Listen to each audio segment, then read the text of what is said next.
Might have been a lot worse at that. But the spirit of adventure is unquenched. The crew of a fishing smack brings news of giant octopus nearby. Can't afford to miss a chance to photograph one of these elephant spiders of the ocean floor.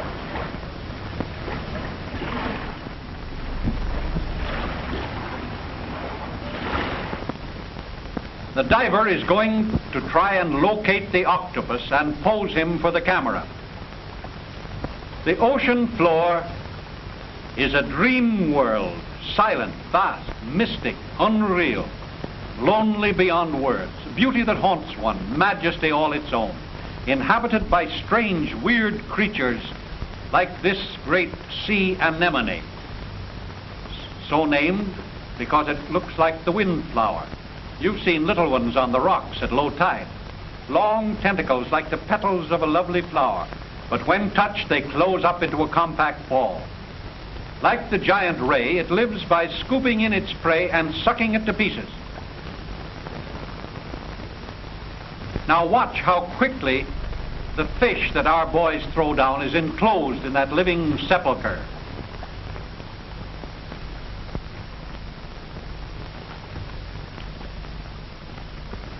But the study period is rudely interrupted. The cameraman, ever on the watch, sees a great hammerhead shark circling about, too close behind the diver for safety. Must get him up and destroy the menace so everybody takes a hand. Well, this shark business is getting on their nerves. They spoil all the fun.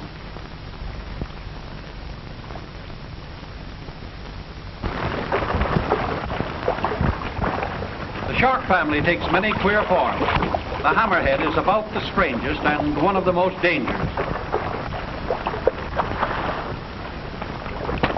The barb and heavy line don't do the trick fast enough, so the captain puts a few slugs of lead into it. But even that doesn't stop a shark unless by chance one happens to sever the spinal column. Well, all right, diver. We've got him out of the way. Let's go. You know, this diver's rig isn't the easiest thing in the world to handle. Moving isn't hard, but progress is retarded, like a slow-motion picture, because of the water resistance. In this submerged world, queer, unreal lights play across the ocean floor. Strange fish peer out of unexpected corners. Forests of gently undulating seaweed. Gaudy shells, which at the touch of the diver's foot become animate and scuttle away. The camera can look so much farther afield. Merciful powers, what's this eerie shape? There it is. Look out, octopus! The crawling, irresistible, slimy, death-dealing monster of the seafloor. And he's behind the diver. There's no phone in his helmet. His pal to warn him. What a chance he takes. Good man, make him see! Oh, strange indeed are the wonders of the 8 great, immensely powerful arms, each with its 2 rows of deathly suckers. Ooh, look out! That slithering death is right on you! He'll crush your bones into jelly! Look out, boy! Look out! Quick, now, quick! The helmet and boots are too heavy. Get out of them! Get out of there! Oh, thank goodness. Oh. Well, let's call this fellow names, too. He deserves to be sworn at.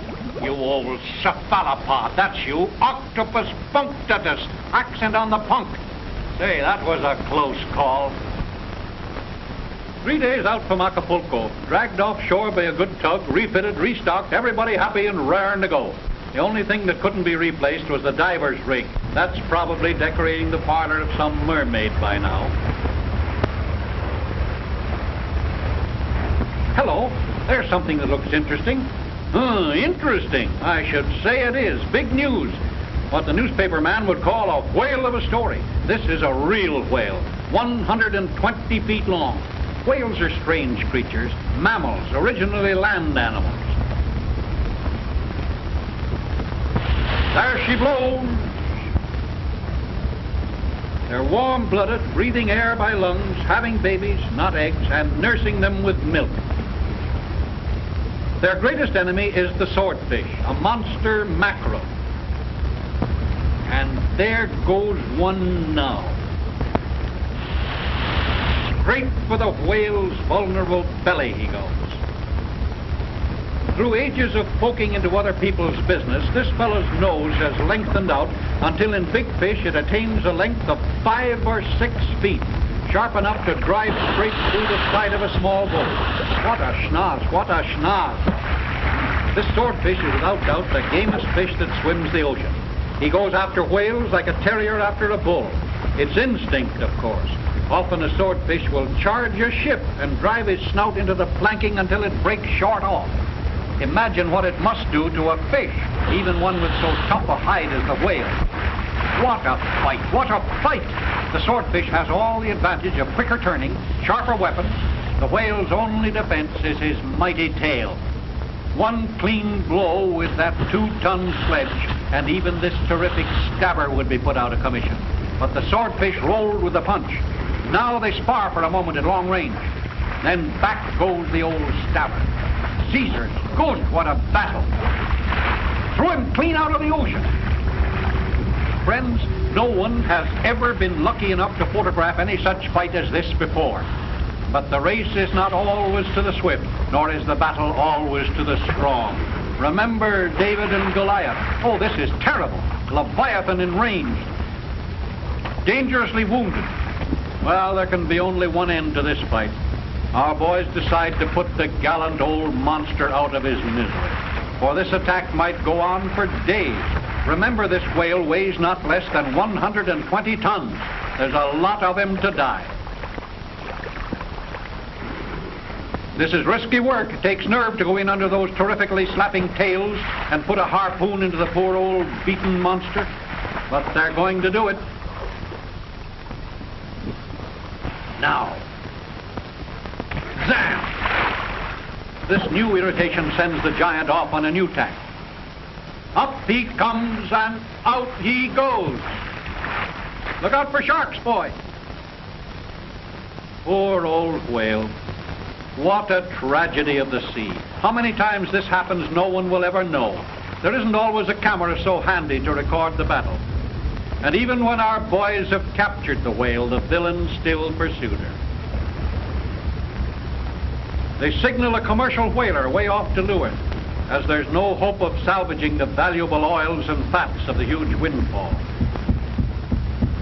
They tell her to come a-running before the prize collapses and sinks. Once the breathing ceases, the huge body can no longer stay afloat. The whaler's fish captain gets ready his harpoon gun, the Sven Foyn gun, invented by a Scandinavian of that name. Come on, men, come on, get it over with. The poor devil's dying. The same old story. We must be cruel only to be kind. Now, give it to eat!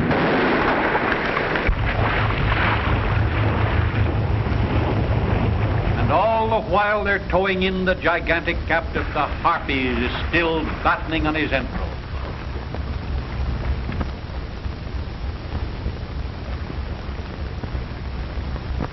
This Christmas present is worth at least $3,000 to the whaler. Now get the airline out, boys. Pump in the air. Don't let him sink now. Ooh, look at those great gaping wounds made by that demon of a swordfish. Fish from hell, that's what you are. You certainly had a lot of nerve tackling the big, strong feller. 600 pounds against 240,000. Now they're pumping him full of air. Ooh, what a mess you made of it, you. But the boys say, we'll give you a break, Mr. Schnozzle. We're going out and get you with a rod and reel. That ought to be some sport. Yes, sir, when you talk about thrills, this game of fighting the monster swordfish with a rod and line certainly takes the pennant. Now say, watch. We're going to show you a most unusual camera shot. It's like a fish-eye view of things. Now look underneath the boat and see the propeller in action. Now anybody who hasn't a firm grip on his emotions had better not look anymore, for something's going to happen around here, and I don't mean maybe.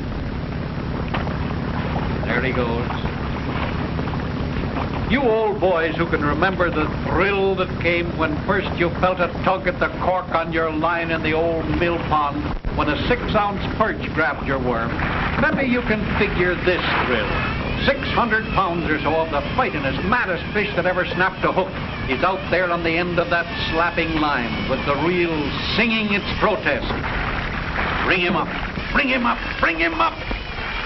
Reel in, reel in. If he doubles on that line, you lose him. Wrists of iron are certainly needed for this work. Great catfish. What a leap. Whoa, another mad leap. Take up the slack. Take it up quick now. Up he goes again. Don't let him trick you, mister. Don't let him trick you. Oh, what a mighty surge that was to carry a quarter of a ton of fish clear out of the water. Would I say the swordfish was game? Now it's settled down into a battle of wits. How'd you like to run a handbook on this event? The fish knows that his only chance is to leap and turn in the air and try to foul the line so that he can double back on it and snap it off. How does he know it? Well, how does he know how to swim in the first place? Instinct. The primal instinct of all created things. Self-preservation. There he goes again. Impossible, you say? Well, there it is. The camera can't lie. But he's a desperate fish. A black-hearted scoundrel, of course, but you've got to hand it to him for the fighting spirit. Yes, sir, this is a real battle. Oh, murder and ounce. That leap surpasses them all. And to think that this little trifling line is expected to control such a stupendous battering ram as the swordfish has proved himself to be. It's just one desperate leap after another, and each time the human adversary must be on his toes, ready to reel in, to slack off, to play this brute as you would a mountain trout. But he's got to end sometime. He's bound to tire himself out at that rate. It looks to me as if he'd just about shot his bolt now. Steadily, slowly, patiently, but relentlessly, the captor is bringing the floundering demon closer and closer to the boat. Ah, this is going to be something else again, Morris.